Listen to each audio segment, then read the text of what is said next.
आज हम गुलाबबाड़ी स्थित तेरापंथ भवन में हैं, जहां आचार्य श्री महाश्रमण जी की सुशिष्या साध्वी श्री धनश्री जी हमारे यहाँ विराजित हैं, चौमासा फरमा रही हैं। उनसे हम कुछ सवाल पूछना चाहते हैं। वंदना अर्ज करती हूँ।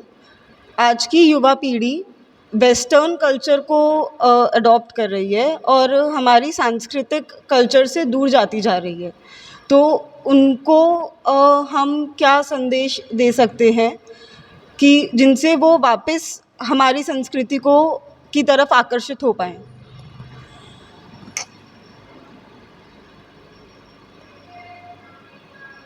जैन धर्म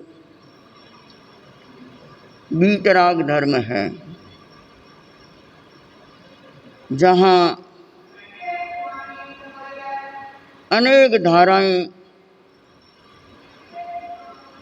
अध्यात्म क्रांति की चलती है। उन आध्यात्मिक क्रांति की धाराओं के माध्यम से युवा पीढ़ी अत्यधिक लाभान्वित हो रही है और आचार्य प्रवर के आदेशानुसार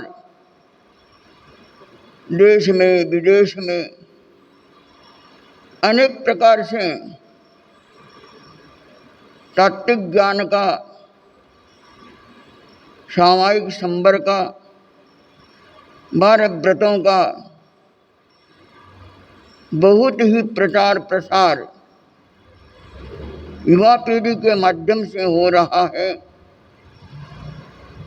ज्ञानशाला के माध्यम से बच्चों को जैन धर्म के ऐसे संस्कार दिए जाते हैं जिन संस्कारों के माध्यम से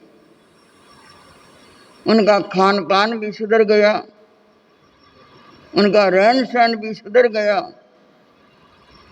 और वह चाहते हैं हम साधु सतियों के माध्यम से हमारा जीवन शांतिमय बने, उन्नतिमय बने।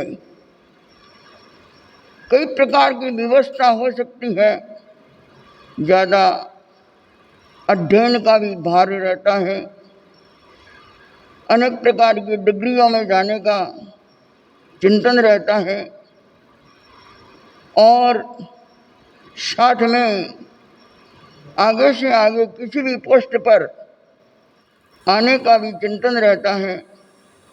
इस कारण वो अधिक धर्मस्थान में यातायात गमन या साधु साधियों का संपर्क उनका कम होता जा रहा है।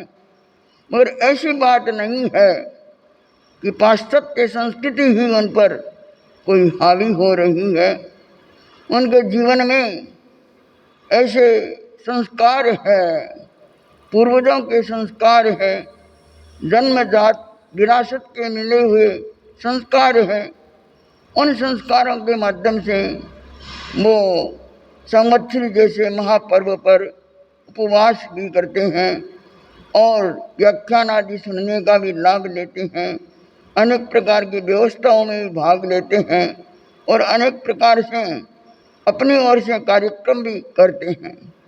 इसलिए मैं सोचती हूँ कि आचार्य श्री महाश्रमण जी का एक मिशन ही ऐसा है जिसके माध्यम से पूरा संसार क्या, युवा पीढ़ी क्या, किशोर मंडल क्या, जन्मजात शिशु भी जैन धर्म के प्रति आकर्षित हो रहा है और उनके जीवन में शांति का भी प्रवेश इसी धर्म के माध्यम से हो रहा है। ये जो हमारे आद्य प्रवर्तक आचार्य भिक्षु की 303 शताब्दी चल रही है, तो 30 शताब्दी के उपलक्ष्य में अनेक ऐसे अनुष्ठान दिए गए हैं, जप के, तप के, ध्यान के, स्वाध्याय के, और इसके साथ साथ उन्होंने क्या क्या क्रम आगे बढ़ाना है, किस प्रकार बच्चों को आगे लाना है, तो इस अभियान के माध्यम से अनेक परिसंवाद भी चलते हैं, अनेक प्रकार की गोष्ठियाँ भी चलती हैं और सब कोई लाभान्वित हो रहे हैं।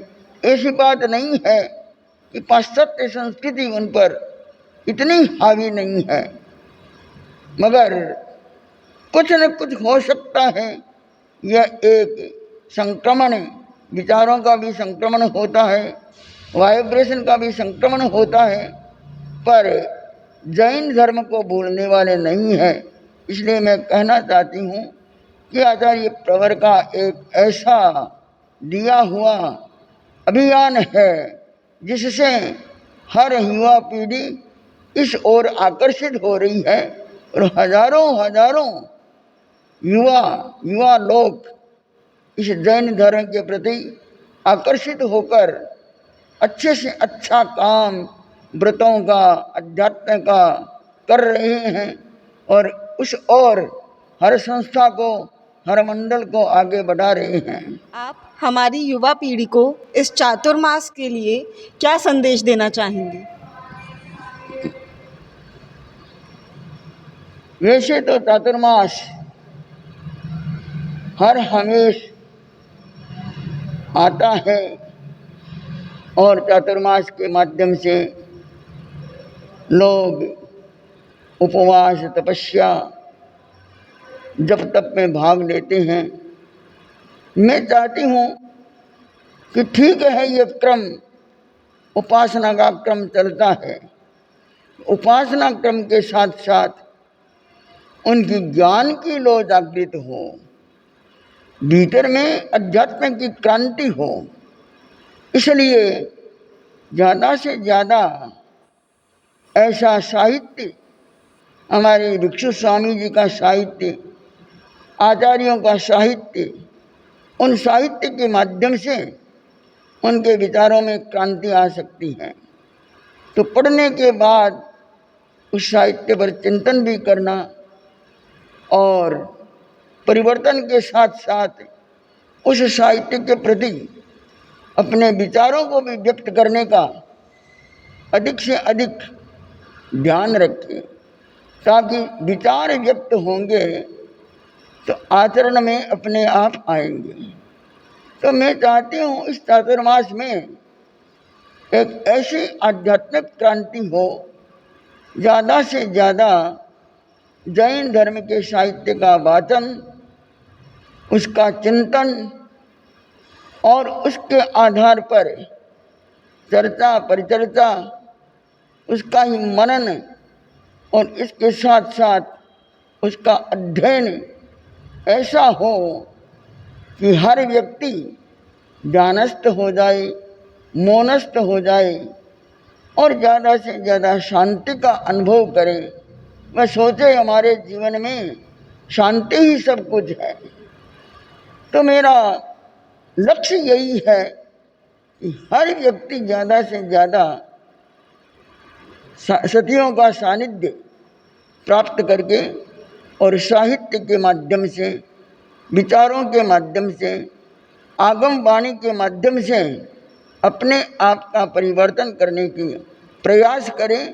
और साथ में जो कर्मक्षय करने के साधन हैं, तपस्या आदि, जप आदि, वो तो क्रम चलता ही रहता है। तो इस ओर मेरा अधिक से अधिक तो यही लक्ष्य रहता है कि उनके विचारों की, आचार की क्रांति हो। वह क्रांति व्याख्यान के माध्यम से और साहित्य के माध्यम से हो सकती है। इसी के साथ मैं खुशी बोथरा, वीडियो जर्नलिस्ट वकार अहमद जी के साथ में इस कॉन्वर्सेशन का एंड करती हूँ। नेक्स्ट वीडियो में फिर मुलाकात करते हैं।